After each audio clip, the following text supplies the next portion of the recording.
नमस्कार, आप सभी का स्वागत है तिवारी एकेडमी में। और आज हम बात करने वाले हैं हिंदी व्याकरण का। हमारा अध्याय 18 है, उस पर हम चर्चा करेंगे, जिसका शीर्षक है वाक्य विचार यानी सिंटैक्स पर। तो चलिए शुरू करते हैं। देखिए, भाषा व्यवहार की अवधारणा है जिसे हम परंपरा से सीखते हैं। इस लाइन का ये मतलब है कि भाषा जो है वह कॉन्सेप्ट है व्यवहार का। आप देखेंगे कि हम जब भी भाषा की बात करते हैं तो हम बोलने वाले वाक्यों की बात कर रहे होते हैं। अपने भावनाओं की अभिव्यक्ति को हम अपने मुंह से जब करते हैं, शब्दों के द्वारा बोलकर, तो हम उसकी बात कर रहे होते हैं जो हम बोलकर प्रकट करते हैं। आप जानते हैं कि लिखित भाषा अलग है, जिसे हम लिपि कहते हैं, है ना, और मौखिक अलग है।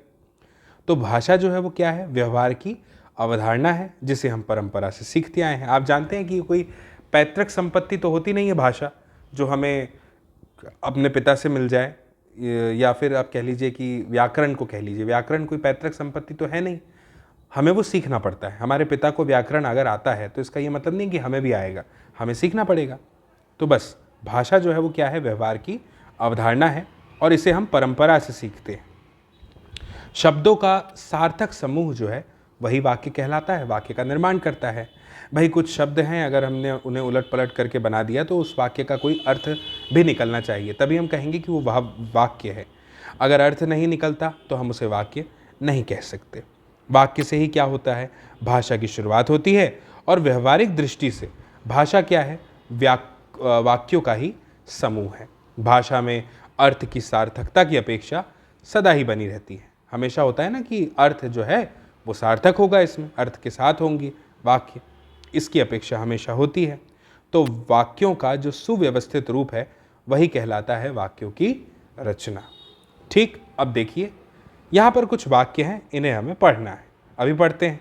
जैसे लिखा हुआ है, विद्यालय ज्ञान का मंदिर है। दूसरा वाक्य लिखा है, गुरु के बिना ज्ञान मिलना संभव नहीं है। तीसरा वाक्य लिखा है, तन्मय परिश्रम करता तो अवश्य सफल होता। फिर लिखा है, खेलना कूदना उतना ही आवश्यक है जितना कि पढ़ना लिखना। अगला वाक्य है, उन्मेष ने मन लगाकर पढ़ाई पूरी की। इसके बाद अगला वाक्य है, सभी धर्मों की मुख्य शिक्षाएं एक समान है। अगला वाक्य है, श्रेष्ठ राजनेता देश की दशा सुधार सकते हैं। अब थोड़ा सोचिए, इन पंक्तियों में कहे गए कथन स्वयं में पूरे हैं, अपने आप में तो पूर्ण है ना, क्योंकि इनमें कही गई बातें अपना अर्थ स्पष्ट कर रही हैं। ऐसा तो कोई वाक्य नहीं लग रहा जो अधूरा रह गया हो। वाक्य पदों का वह व्यवस्थित समूह है जो किसी भाव और उद्देश्य को पूरी तरह से व्यक्त करने में सक्षम होता है। जैसे कि मीरा भजन गाती है, पृथ्वीराज चौहान वीर योद्धा थे। आप देख रहे हैं कि ये जो है ये पूरी तरह से क्या कर रहे हैं? अपने उद्देश्य को व्यक्त कर पा रहे हैं पूर्ण रूप से। तो बस आप कह लीजिए कि यही तो वाक्य हैं, है ना। अब देखिए, वाक्य के कुछ घटक होते हैं। कुछ वाक्य में जब हम कोई वाक्य बोलते हैं तो उसमें जो पद होते हैं वो कुछ चीज़ों को प्रकट करते हैं, वो घटक कहलाते हैं। उनमें अगर हम बात करें तो दो घटक अंग होते हैं, उद्देश्य और विधेय। दोनों में क्या फ़र्क है इसको समझ लीजिए। उद्देश्य का मतलब क्या है कि वाक्य में जिस व्यक्ति या वस्तु कह लीजिए इसके विषय में कुछ कहा जाता है वह कहलाएगा उद्देश्य। ठीक है, जिसके भी बारे में बात हो रही है उसे हम उद्देश्य कहेंगे। जैसे मनु बाजार जाता है, इस वाक्य में मनु के बारे में कहा गया है, तो मनु क्या हो गया? हमारा उद्देश्य हो गया, है ना। जिसे अंग्रेजी में आप कह लीजिए सब्जेक्ट। ठीक, अब उद्देश्य विस्तार को समझिए। क्या है? जो शब्द या शब्द समूह उद्देश्य की विशेषता को बताएं। जो शब्द या शब्द समूह किसको बताएं? उद्देश्य की विशेषता को बताएं, उसे कहते हैं उद्देश्य का विस्तार। जैसे चंचल बालक दौड़ता है, तो अब इस वाक्य में चंचल जो है उद्देश्य वो बालक की विशेषता को बतला रहा है। बालक तो है, उद्देश्य तो है, लेकिन कैसा बालक है?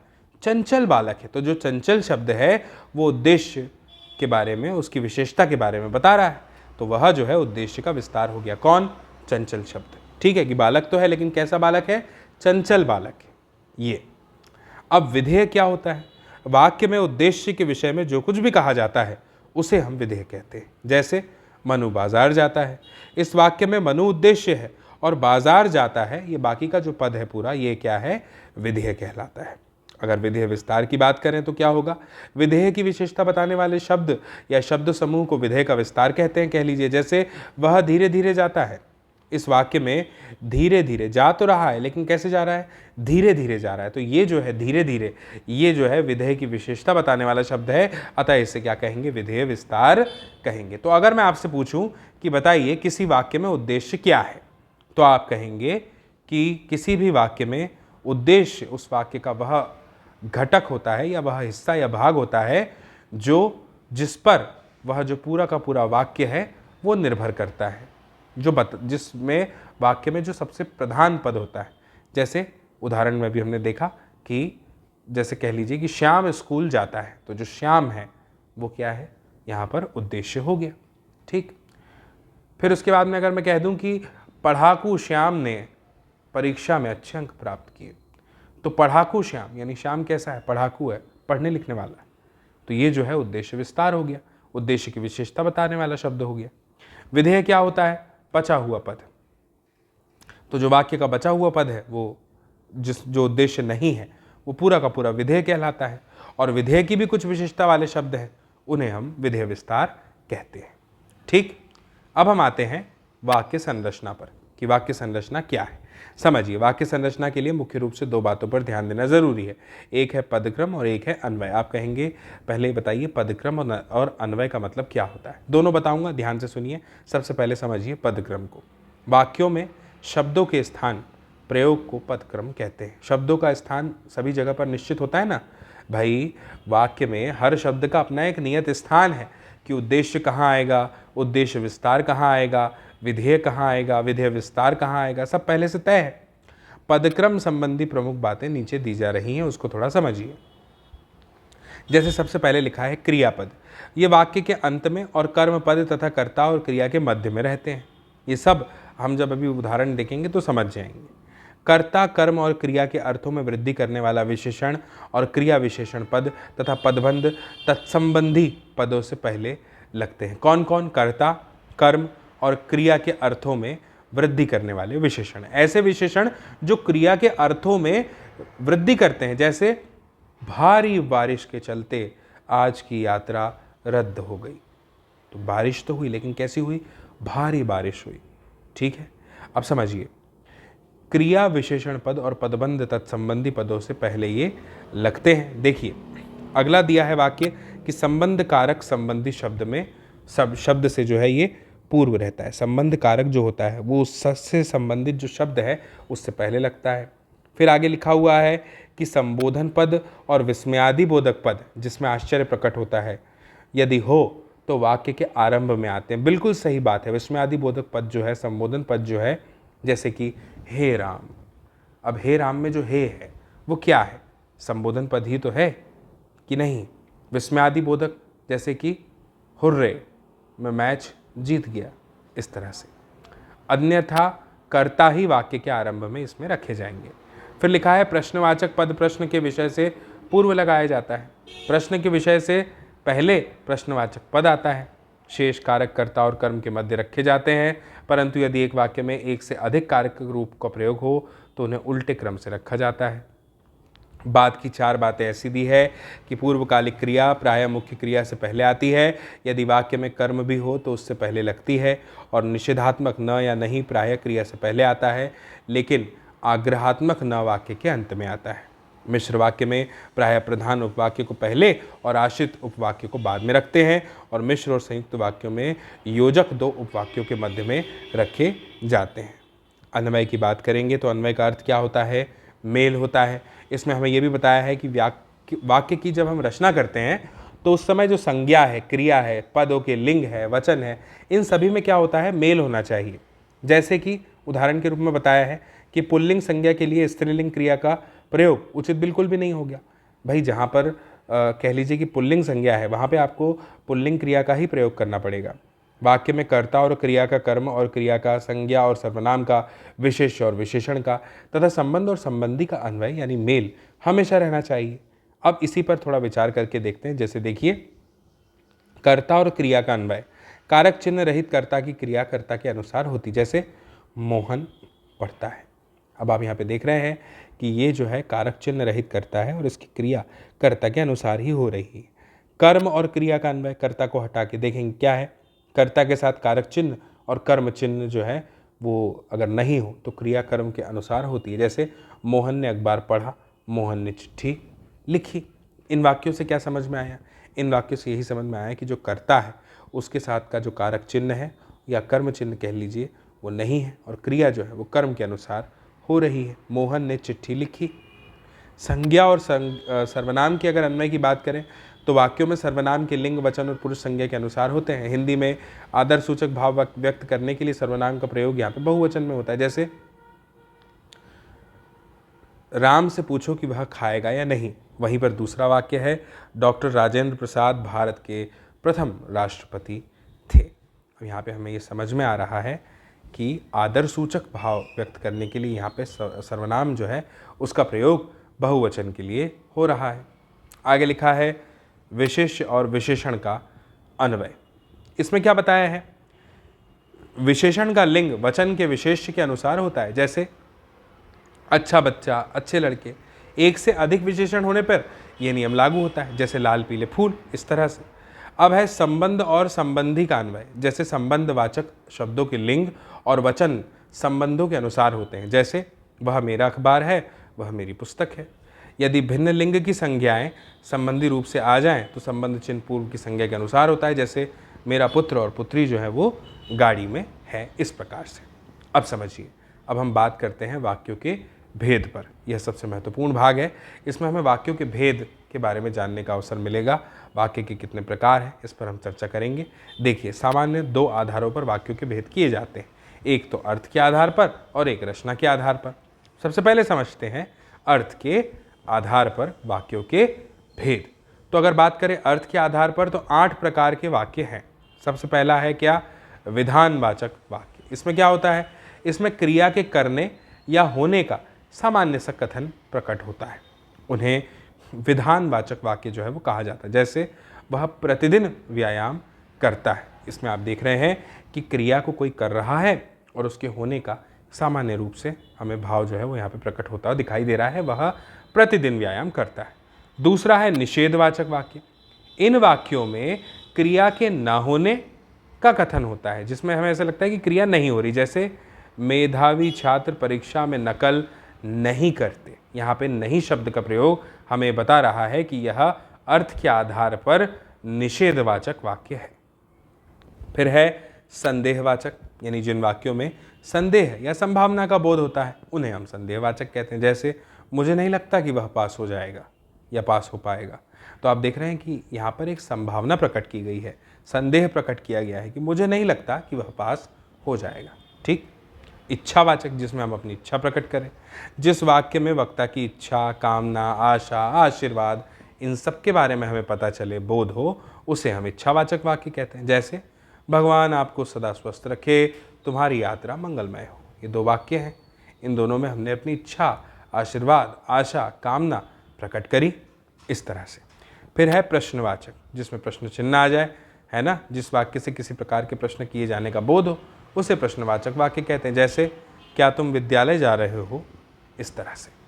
फिर है संकेतवाचक, यानी जिस वाक्य में एक क्रिया का होना दूसरी क्रिया पर निर्भर होता हो उसे संकेतवाचक वाक्य कहा जाता है। जैसे तुम परिश्रम करते तो अवश्य सफल होते, यहाँ पे संकेत प्रकट किया गया है। फिर है आज्ञावाचक वाक्य। आज्ञावाचक मतलब जिन वाक्यों से आज्ञा का, आदेश का, अनुमति का, अनुरोध का बोध होता है उन्हें आज्ञावाचक वाक्य कहा जाता है। जैसे क्या मैं अंदर आ सकता हूँ, सदा सच बोलो, इस तरह से। फिर है विस्मयादि बोधक। इसमें क्या होता है?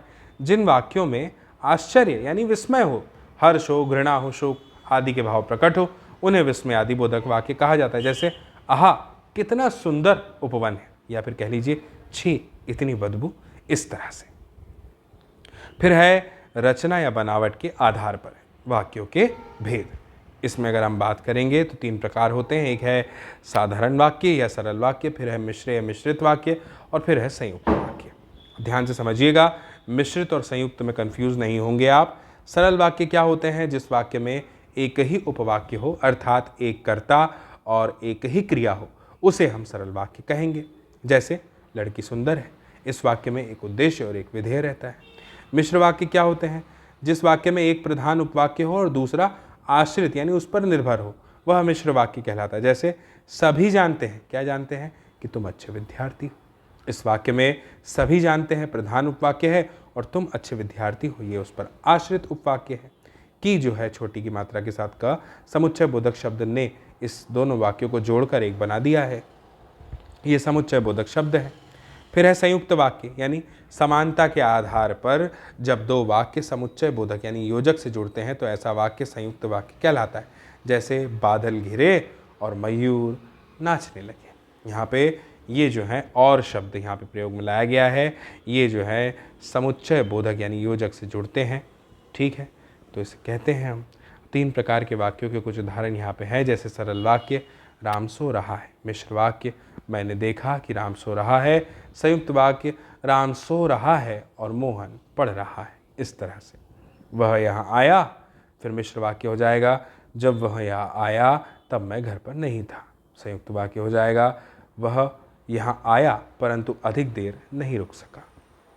सरल वाक्य है मैंने 2 कविताएं सुनाई, मिश्र वाक्य है मैंने 2 कविताएं सुनाई जिन पर लोग हंसे, और संयुक्त वाक्य है मैंने 2 कविताएं सुनाई किंतु वह बैठा रहा। इस तरह से अब बात करते हैं वाक्य परिवर्तन की। एक प्रकार के वाक्य को दूसरे प्रकार के वाक्य में बदलने की जो प्रक्रिया है वही वाक्य परिवर्तन कहलाती है।